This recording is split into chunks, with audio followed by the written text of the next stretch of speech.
Yolg'iz onalarga soliq imtiyozlari mavjud, bilasizlar.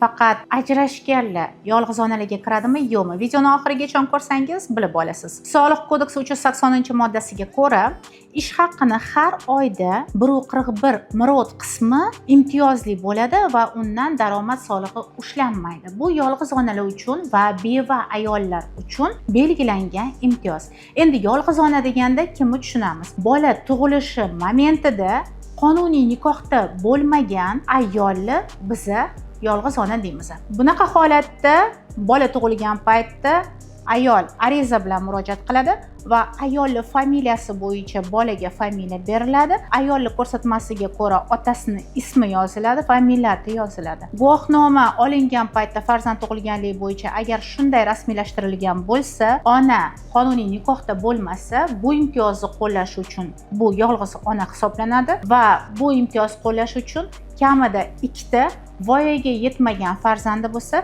ish joyiga ariza bilan murojaat qiladi va shu imtiyozdan foydalanishi mumkin. Ariza shaklini olish uchun uni raqamini qoldirsangiz kommentariyada sizga ariza formasi joylangan saytni havolasini jo'nataman. Yaqinlarga jo'natib qo'yamiz.